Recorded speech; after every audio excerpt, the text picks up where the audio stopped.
Hey everyone, Tinglish teacher here. Welcome back to our channel. I hope everyone is doing well. ఈ రోజు కూడా మీ అందరి కోసం మరొక మంచి వీడియో స్టార్ట్ చేయబోయే ముందు ఎప్పటిలాగానే ఈ వీడియో డిస్క్రిప్షన్లో మీ అందరికీ ఉపయోగపడే మంచి ప్రొడక్ట్స్ని ట్యాగ్ చేశాను. అవి మీకు నచ్చితేనే లింక్ క్లిక్ చేసి పర్చేస్ చేయండి. And now we were having a Telegram channel. ఈ టెలిగ్రామ్ ఛానల్లో ప్రతి నిమిషం కూడా మంచి అవుట్ఫిట్ సజెషన్స్ అలాగే టాప్ డిస్కౌంటెడ్ డీల్స్ పోస్ట్ అవుతూ ఉంటాయి. ఈ ఛానల్లో పోస్ట్ అయ్యే డీల్స్ ద్వారా మీరు మీ మనీని చాలానే సేవ్ చేసుకోవచ్చు. ఒక్కసారి ఛానల్ అంతా చెక్ చేయండి, వర్త్ అనిపిస్తేనే జాయిన్ అవ్వండి. ఛానల్ లింక్ డిస్క్రిప్షన్లో అలాగే కమ్యూనిటీ పోస్ట్లో ఉంది, ఒకసారి చెక్ చేసేయండి. ఇప్పుడైతే ఈ వీడియోలో మనం పిల్లలతో మాట్లాడుతూ ఉండే చాలా రకాల సెంటెన్సెస్ని ఇంగ్లీష్లో ఈజీగా ఏ విధంగా చెప్పాలో క్లియర్గా ఎగ్జాంపుల్స్తో చూసేద్దాం. వీడియోలో ఉన్న సెంటెన్సెస్ మీకు నచ్చితేనే ఒక లైక్ చేయండి. ఇప్పుడైతే ప్రీవియస్ వీడియోలో నేను మిమ్మల్ని 2 క్వశ్చన్స్ అడిగాను కదా, వాటిలో ఫస్ట్ వన్ ఈస్ తులసి ఆకులు లేదా తులసి ఆకు. దీన్ని మనం ఇంగ్లీష్లో బేసిల్ లీవ్స్ అని చెప్తాం.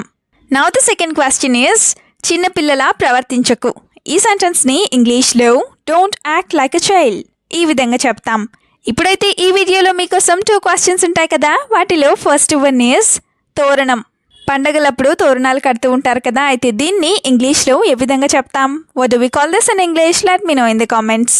Now the second question for you which is ఈ వాచ్లో బ్యాటరీ అయిపోయింది. ఈ సెంటెన్స్ని ఇంగ్లీష్లో ఏ విధంగా చెప్పాలో మర్చిపోకుండా కామెంట్ సెక్షన్లో కామెంట్ చేసి చెప్పేయండి. ఇప్పుడైతే లేట్ చేయకుండా మన వీడియోని స్టార్ట్ చేసేద్దాం. Sentence number 1 of this video is బియ్యంలో చెయ్యి ఎందుకు పెట్టావు? ఇలా అంటూ ఉంటారు కదా, సో దీన్ని ఇంగ్లీష్లో Why did you put your hand in the rice? Why did you put your hand in the rice? ఈ విధంగా అడుగుతాం. Why did you put your hand అంటే నువ్వు నీ చేతిని ఎందుకు పెట్టావు అని.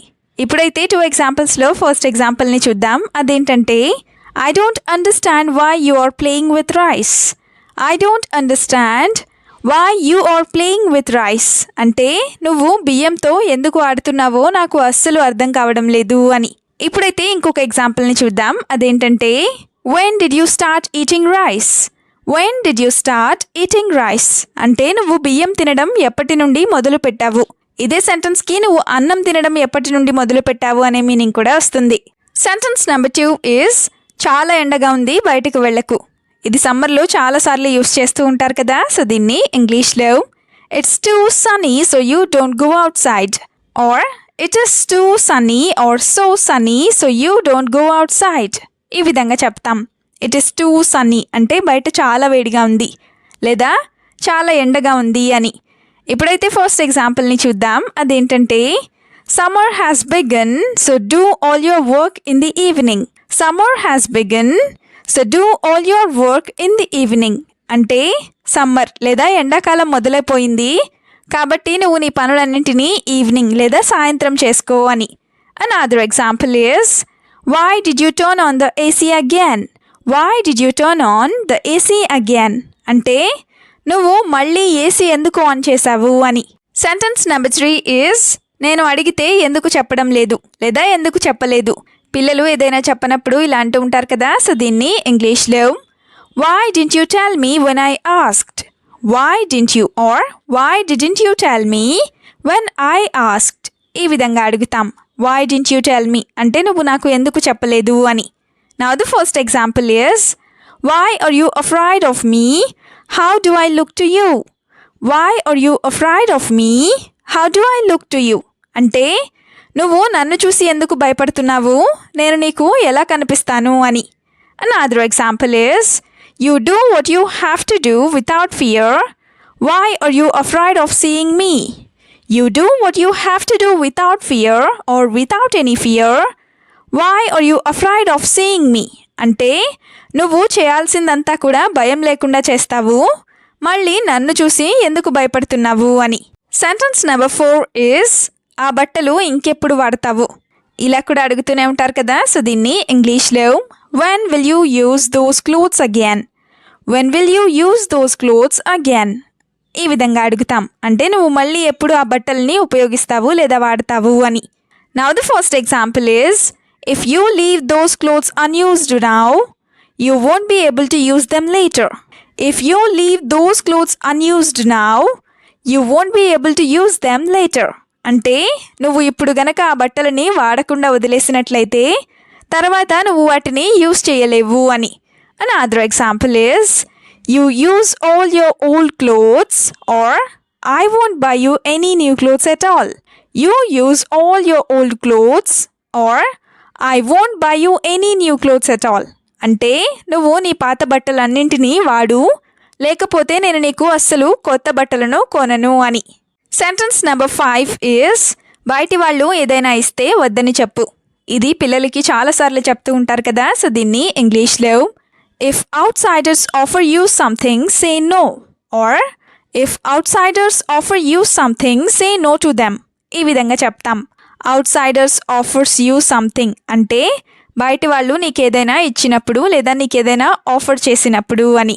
Now the first example is, when someone you don't know brings you something, don't take it at all. When someone you don't know brings you something, don't take it at all. అంటే నీకు తెలియని వాళ్ళు ఎవరైనా సరే నీకు ఏదైనా తెచ్చి ఇచ్చినప్పుడు దానిని నువ్వు అస్సలు తీసుకోవద్దు అని. Another example is, how did the chocolates get into your bag? How did the chocolates get into your bag? అంటే చాక్లెట్స్ నీ బ్యాగ్లోకి ఎలా వచ్చాయి అని. సెంటెన్స్ నెంబర్ 6 is, ఎవరు ఏది ఇచ్చినా తీసుకోకూడదు. ఇది కూడా చాలాసార్లు అంటూ ఉంటారు కదా. అయితే దీన్ని ఇంగ్లీష్లో, you should not take anything no matter who gives you. You should not take anything no matter who gives you అంటే నీకు ఎవరిచ్చినా సరే నువ్వు తీసుకోకూడదు అని.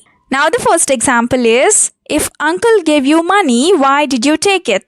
If uncle gave you money, why did you take it? అంటే నీకు అంకుల్ డబ్బులు ఇస్తే నువ్వు ఎందుకు తీసుకున్నావు అని. Another example is, next time someone offers you something like this, say no. or next time someone offers you something like this, say no to them. అంటే next time లేదా ఇంకొకసారి నీకు ఎవరైనా సరే ఇలాంటిది ఆఫర్ చేసినప్పుడు లేదా ఇచ్చినప్పుడు నువ్వు వాళ్ళకి వద్దని చెప్పు అని. నెక్స్ట్ సెంటెన్స్ ఈజ్, నీకు తెలియకపోతే నన్ను అడుగు. ఇలా కూడా అంటూ ఉంటారు కదా. సో దీన్ని ఇంగ్లీష్లో, if you don't know ask me. If you don't know ask me. ఈ విధంగా చెప్తాం. ఇఫ్ యూ డోంట్ నో అంటే నీకు తెలియకపోయినట్లయితే అని. Now the first example is, I want to be friendly with you, so you can tell me everything. I want to be friendly with you, so you can tell me everything.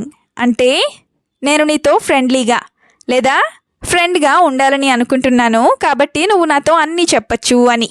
Another example is, I don't understand why you are afraid to talk to me.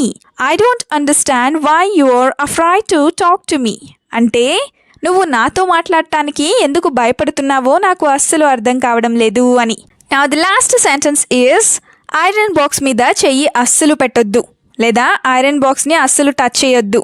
ఇలా కూడా చెప్తూ ఉంటారు కదా. So దీన్ని ఇంగ్లీష్లో, never touch the iron box. Never touch the iron box. ఈ విధంగా చెప్తాం.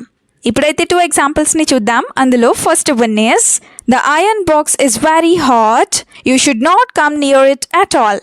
The iron box is very hot, so or you should not come near it at all. అంటే ఐరన్ బాక్స్ లేదా ఇస్త్రీ పెట్టె చాలా వేడిగా ఉంది, కాబట్టి నువ్వు దాని దగ్గరికి అస్సలు రాకూడదు అని. యూ షుడ్ నాట్ కమ్ అంటే నువ్వు రాకూడదు అని. Another example is, did you actually hear what I said? Did you actually hear what I said? అంటే నేను చెప్పింది నువ్వు విన్నావా లేదా నేను చెప్పింది నువ్వు అసలు విన్నావా అని. వీడియోని ఎండ్ వరకు చూసినందుకు థ్యాంక్ యూ సో మచ్. వీడియోలో ఉన్న సెంటెన్సెస్ అన్నీ తరచూ ప్రాక్టీస్ చేస్తూ ఉన్నట్లయితే you will become a better and fluent English speaker. ఈ వీడియో మీకు ఏ విధంగా అనిపించిందో మీ ఫీడ్బ్యాక్ని మాత్రం తప్పనిసరిగా కామెంట్ సెక్షన్లో కామెంట్ చేసి చెప్పండి. We'll meet you again with the useful and interesting video. Until then, keep learning, keep practicing, and keep supporting Tinglish Teacher. Have a good day. Bye-bye.